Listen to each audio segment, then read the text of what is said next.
సర్పంచ్ అభ్యర్థిగా పోయినసారి నేను ఎంపీటీసీగా ఓడిపోయాను 2019లో. ప్రజల నిర్ణయమే శిరోధార్యంగా నేను అయినా కూడా ప్రజలు ఏ తీర్పిచ్చినదని కట్టుబడి ఉండాలి కాబట్టి ప్రజాక్షేత్రంలో ఉంటూ ఓడిపోయినా కాబట్టి నాకు డాక్టర్ రాజన్న పార్టీ అభివృద్ధి చేయమని పార్టీ పదవి ఇస్తే అది దానికి తగ్గట్టుగా పార్టీని బలోపేతం చేశాను. నా మీద నమ్మకంతో జనరల్ మహిళా సర్పంచ్ వస్తే మా భార్య డిగ్రీ చదువుకుంది, నేను ఎంఎస్సీ చదువుకున్నాను. చదువుకున్న వాళ్ళైతే గ్రామ అభివృద్ధి జరుగుతుందని చెప్పేసి నా మీద నమ్మకంతో ఇచ్చిన డాక్టర్ రాజన్నకు శిరస్సు వంచి నమస్కారం చేస్తున్నాను. మీరందరూ ఇక్కడికి వచ్చిన అక్కలు కావచ్చు, అన్నలు కావచ్చు, చెల్లెలు కావచ్చు, మీ అందరికి ప్రతి ఒక్కరికి కూడా పేరు పేరు నమస్కరిస్తూ నేను మీకు ఒకటి తెలియజేస్తున్నాను.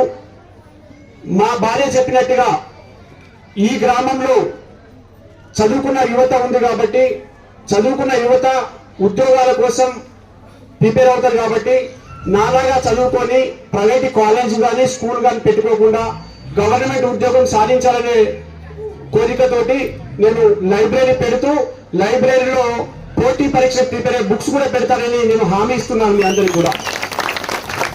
అదేవిధంగా అటు పక్కన వేలేరులో ఇటు పక్కన మల్కాపూర్లో బ్యాంక్ ఉంది. మా దగ్గర 3709 మంది ఓటర్లు ఉన్నారు. అంటే దాదాపుగా 5500 జనాభా ఉంటుంది కాబట్టి తప్పకుండా మన గ్రామానికి కూడా బ్యాంకు తీసుకొస్తానని నేను మీ అందరికీ నేను తెలియజేసుకుంటున్నాను.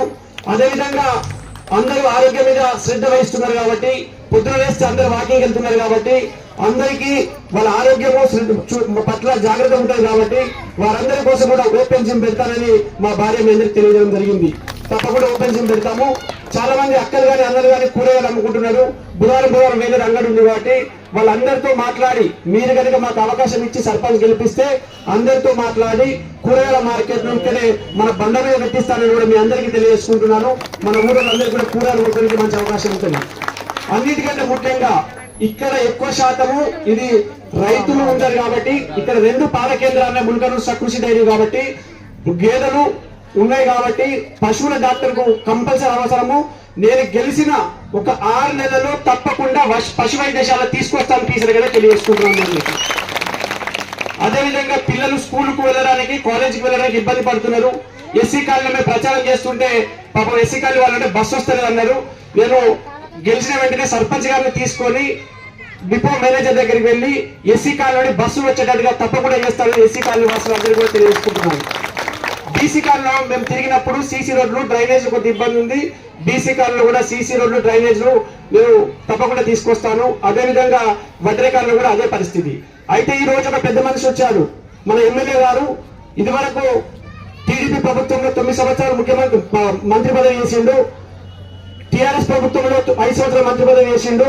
ఇప్పుడు కాంగ్రెస్ పార్టీకి వెళ్ళిండు. అంటే అధికారం ఎక్కడ ఉంటే అక్కడ పోతాడు ఆయన. అధికారం ఉంటే బతకలేడు ఆయన. ఆయన ఎవరు మీ అందరికీ తెలుసు. ఇలా పొద్దున వచ్చిపోయి పీసరకు అధికారం లేకపోతే బతకడు ఆయన. ఆయనని గెలిపించింది కూడా ఇక్కడున్న మన అందరం మన కారు గుర్తు మీద ఓటేసి గెలిస్తే మనల్ని మోసం చేసి దొంగలాగా కాంగ్రెస్ ప్రభుత్వంలో కాంగ్రెస్ పార్టీ పోయి ఈ రోజు వచ్చి పీసర గ్రామంలో ఏమని విమర్శించారంటే నీళ్లు నేను తెచ్చినా ట్యాంకులు నీళ్లు కట్టినా అని చెప్తున్నారు.